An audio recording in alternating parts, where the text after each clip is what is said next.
Hi, my name is Marc Lalonde. Welcome to the Movement is Medicine podcast, where we talk about all things training, exercise, fitness, nutrition, and good habits. My guest on this week's show is a young woman named Alyssa Cross, who's had a remarkable journey where she's lost 135 pounds in the last 2 years and has taken on a new role as a weight loss coach and a nutrition coach here in Kahnawake. She's going to talk to us a little bit this week about weight training, fighting cravings at night, and finding time to exercise with young children in the house. She's also going to touch a little bit on how she helps her clients and what she does to continue her own journey. Good morning. We're here with Alyssa Cross on the Movement is Medicine podcast, and we're very, very excited. Alyssa has a wonderful story. She has taken off 3 digits worth of weight in the last year or so, and we are jazzed to have her with us here today. She's going to tell us all about her journey and the challenges she's faced. Hi, Alyssa. Welcome. Hi. So, as I understand it, you are 28 years old. I am. You're 28 years old and you have undergone a massive life and physical health change in the last year. Why don't you tell me a little bit about that? Yes. So I started my fitness journey about 2 years ago. I finally decided just to take the jump and go to the gym. And it's been a crazy up and down thing, but I lost 135 pounds all naturally. And I feel amazing. As you should. Why don't we get into, we'll go back a little bit and we'll discuss what started you on your journey. Was there a seminal moment? Was there something that said, you know what, this is the time for me? Definitely becoming a mom. I wanted to make sure that my daughter had the best life she can possibly have. So having an active parent is something that I think every kid deserves. And that's really what had me starting. That's awesome. You know what? That's the type of motivation that supersedes, inertia. It supersedes a lot of the things that that form barriers to our own fitness journeys, towards healthy lifestyles, towards engendering good habits. Let's talk about the good habits you got into. Let's talk about what drew you to the gym in the first place. And let's talk about what changes you made to your diet. What drew me into starting a fitness journey was definitely wanting to prove myself. Mm-hmm. I wanted to prove that I was able to physically do things that, let's just say, another 450-pound person couldn't do, and breaking that cycle of bad habits like terrible eating, no physical activity, to like doing a complete 360 and getting active and moving my body and changing the way I eat really drove me to keep going. Right. And it's that sometimes I've had my own journey, and sometimes we have little successes along the way. Yeah. And those tend to sustain us and keep us going. Alyssa, you've been doing this 2 years now. Yeah. You've been staying in good habits for 2 years. You've been exercising regularly. You've been eating well. You've been, and obviously the results speak for themselves. What's been the hardest part? I think the hardest part was definitely keeping a positive mindset. Like, you're going to get through it. You're going to keep going and nothing's going to stop you but yourself. Mm-hmm. Definitely one of the hardest struggles was for me at the beginning was getting the time to go to the gym. I would literally have to sneak out of my room like so the baby didn't wake up and go to the gym for 5 a.m. and actually put in the work. A big thing that held me back was myself. I didn't feel like I seen the progress that people around me were seeing. So it was like, do you stop? Do you keep going? But I just ultimately kept going. I don't even think I seen results personally for at least 10 months into my journey. So once I seen my body start to change, I was like, girl, get that, just keep going. Of course. And that's those types of successes build on themselves, and they, emotionally, they really help us sometimes resist the cravings and the urges that come with emotional eating. I'm an emotional eater, have been for years. I'm aware of this. I've managed with some coping strategies, with some different types of things that help me manage those cravings, those emotional moments. And I guess I would ask, what was the biggest challenge in terms of the nutrition side? We've discussed getting to the gym. Yeah. And feeling like you don't look like anybody else in the gym. Nobody there looks like me. Why am I doing this? What's the point? And all that motivation is internal. Yeah, it really is. So the things that I changed the most when it came to like my nutrition was definitely stopping to eat before, like Once 7 o'clock hit, I was not eating anything. I was drinking, I would try to say like 3 liters of water a day. And I mean, it's different for different body sizes and weights. So I was comfortable with 3 liters, drank my water. I actually started like a diet that didn't really work for me, honestly. I was just kind of like angry for like the first week, like leave me alone. But you know how they say things happen in like 3 weeks? So I gave myself 3 weeks and I noticed like you would not think energy was different. I'm like, oh, not craving these things. It's like, oh, I want to eat. Do I want to eat French fries? Like, but I would not limit myself at all. And I think that's what people have a big misconception about is like, you can't eat this, you can't eat that. But if you're typically watching what you're eating every single day, why not? Like, why can't you have a fry or why can't you have pizza? Like, sure, you know, you get back right on track. The next meal, not the next day. Like, say you have it for lunch, you get back on track that next meal. I love that. And I'd love to touch on that again for a moment, because I espouse the same mindset when I'm talking to my training clients or my clients who are looking to make a big life change. I tell them, don't worry about tomorrow. Yeah. Don't worry about the day after tomorrow. Worry only about the next meal and the next workout. Exactly. Then you string a bunch of great meals and a bunch of great workouts and good eating days together. And lo and behold, then you've got a habit. And you got results. Right. Why don't you take me through a typical day of eating for you? How has your nutrition changed? So now, like at the beginning, it was different. For me now, I do every morning, I have my tea when I wake up for breakfast. After my workout, I usually have a shake. If I don't have a shake, I'll have like an egg scramble with vegetables of some sort. So protein and complex carbs. Yeah. For lunch, I will definitely do a salad with some type of protein.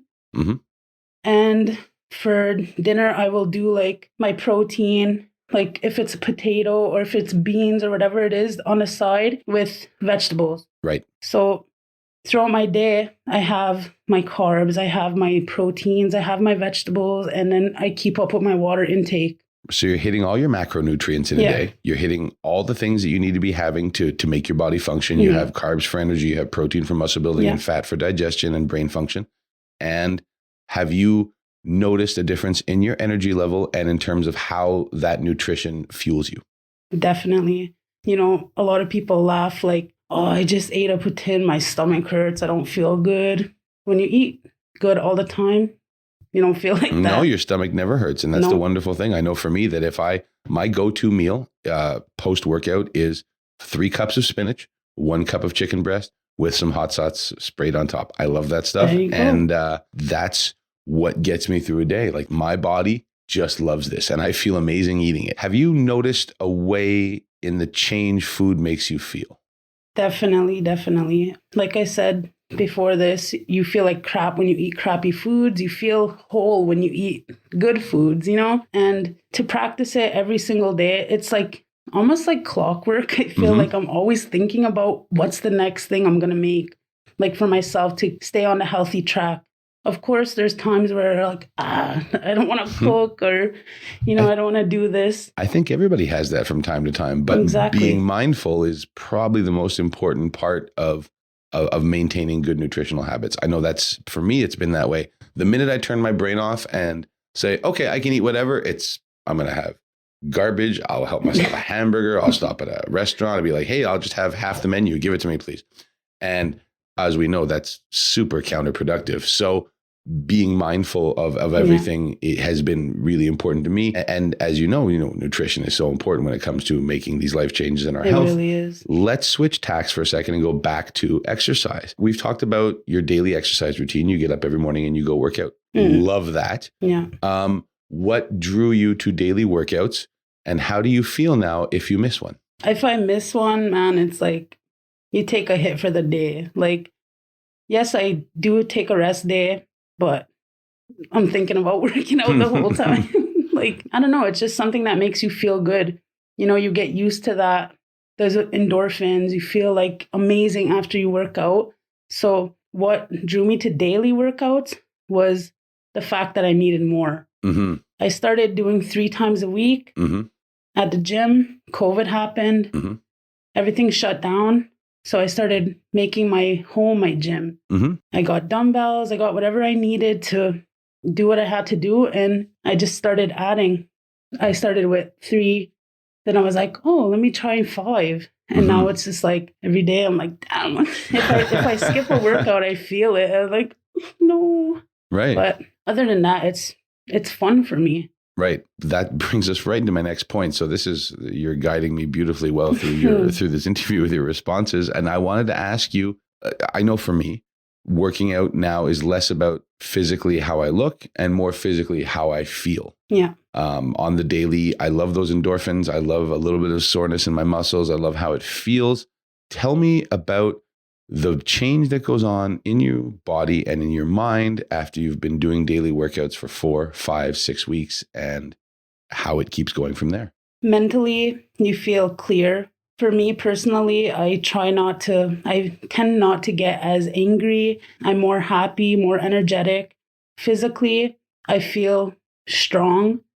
So when I know like I go through a program, I'll be like, at the end, I know I feel like on top of the world. Physically, like looks wise, I feel at like a 200. Right.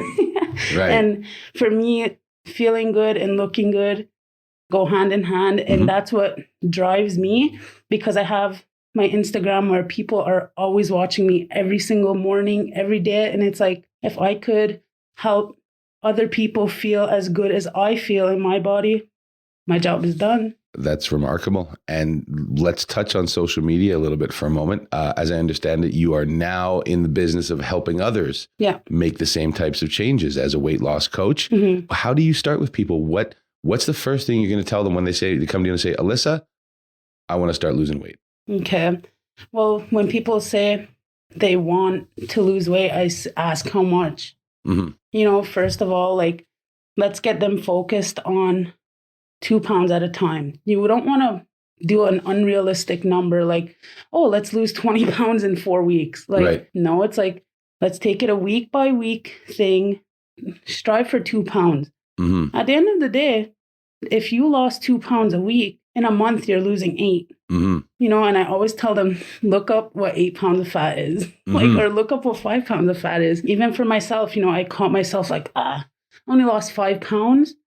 Then I'm like, wait, damn, 5 pounds is a lot. 5 pounds is a lot. It's a lot. So I'm like, girl, just let's keep going. If they have a struggle where they hit a plateau where they feel like they're not doing their best, I have all my clients take pictures, just like how I do. So we do a before picture. 3 weeks later, let me take another one. They see no result in themselves because that's where their mindset is. Sure. Right? They're the ones staring at their bodies day in and day out, and they see no change. They take their after pictures. I put them together and like, look at what you did. It's on paper. You cannot change that. It's not Photoshop. This is you. And they like, that's what drives them. Like, oh my God, I really did this. I'm like, hell yeah, you did. How does that make you feel when you see that success? Like I said, it drives me to keep going. It makes me feel so proud of them. Like it has nothing to do with me at the end of the day. It's all them. So it takes my energy and it focuses, and I just feel so proud. That's a wonderful thing. Let's talk about that energy. So you are eating less in a day. Your caloric intake is low.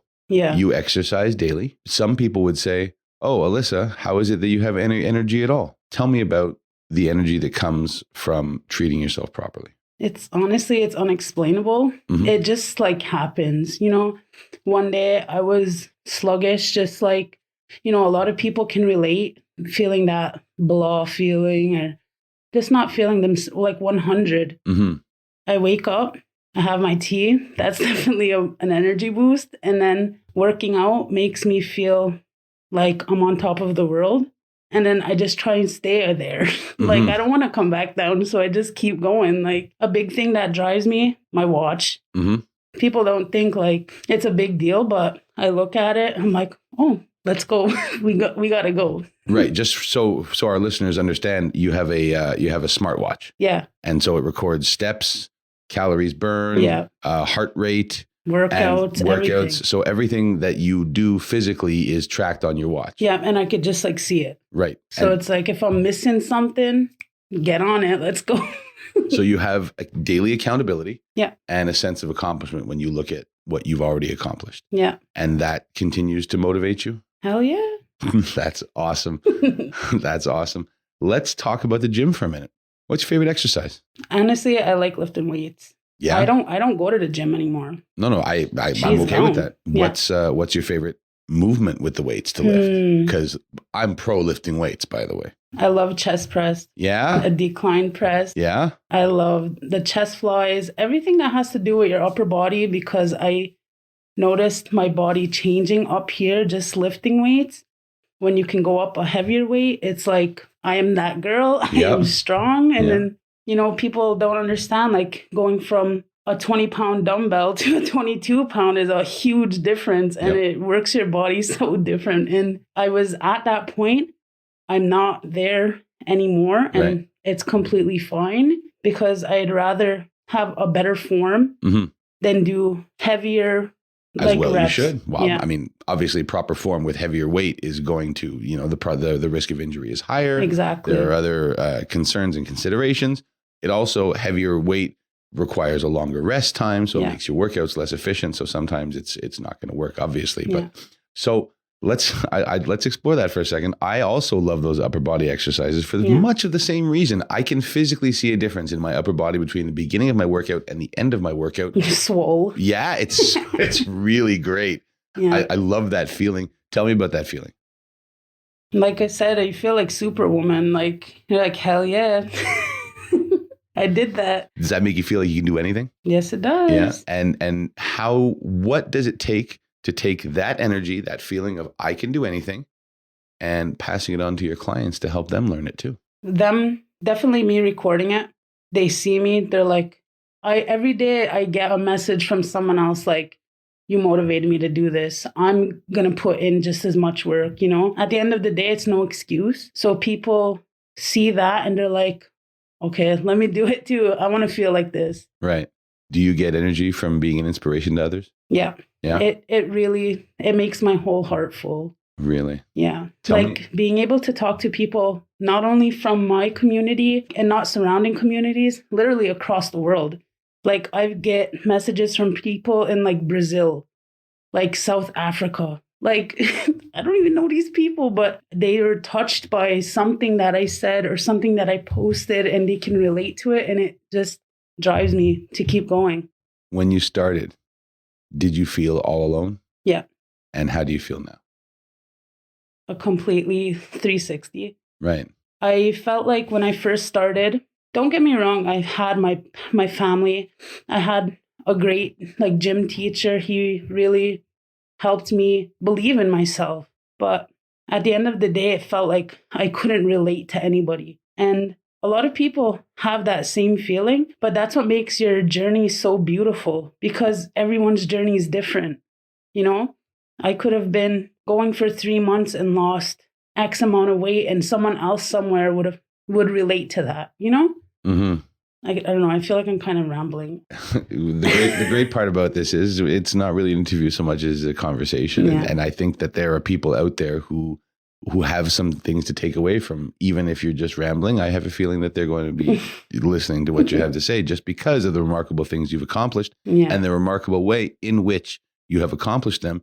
You did it in a time when gyms were largely closed. Yeah. You did it in a time when exercise was harder to find. You did it in a time when isolation was at its highest, and you did it at a time when uncertainty and stress were prevalent more than anything else. Tell me about keeping your eye on the prize and how hard that was. When you love something, honey, it ain't hard. No way. It was not hard. No. It just kept, every single day, I just wanted to keep going. Right. Because 1, I was seeing results.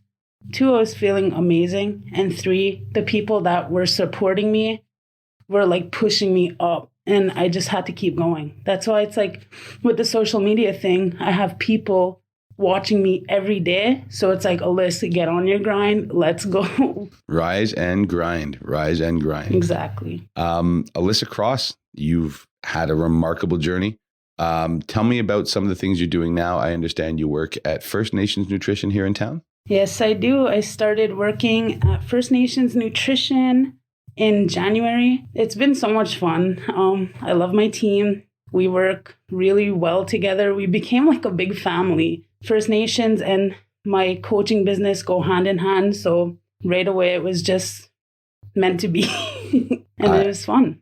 I'm so glad to hear that. That's how I believe you have success in this business. And that is to take what you do and help others learn it, because obviously it's worked for you and it could work for others.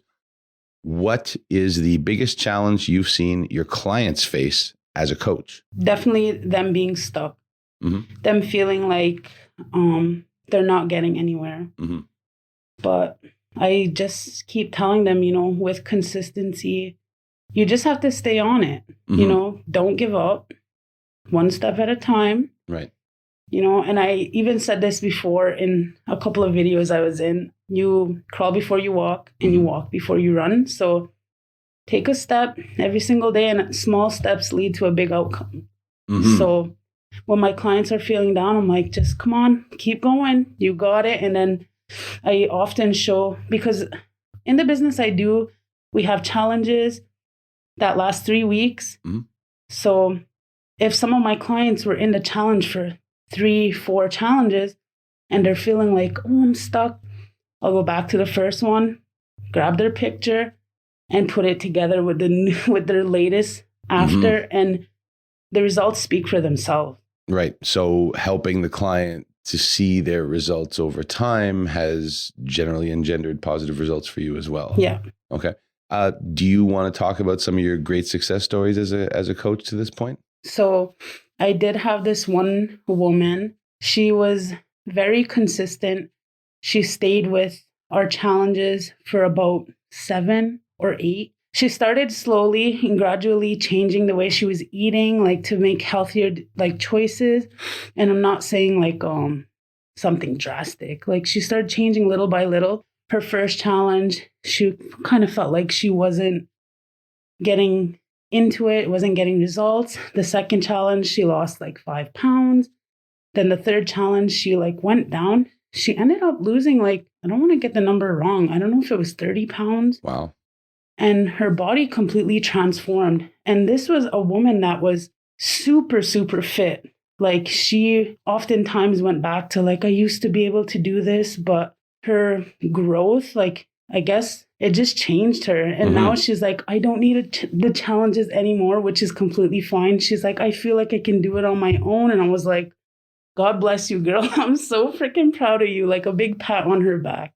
Isn't that the job? Don't we want the birds to fly free from the nest once they've got their great habits underneath them? Yeah. All right.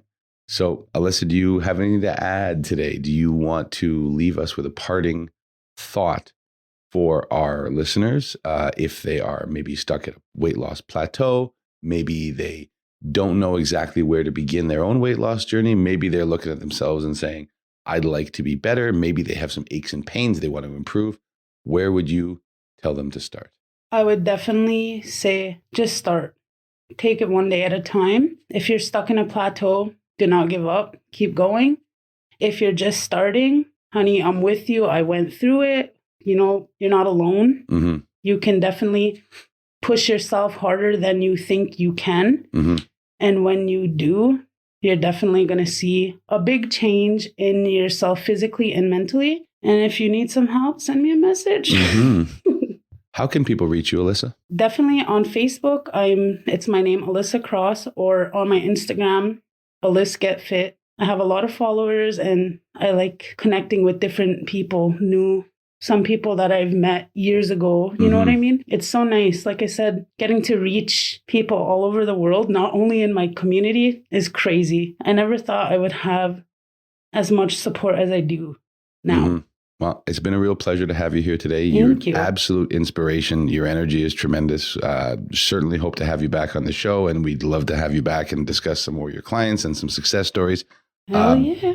This has been the Movement is Medicine podcast. My name is Marc Lalonde. My guest this week has been Alyssa Cross. Please check us out here on our podcast channel or check out our app or our website at ganawagenews.com.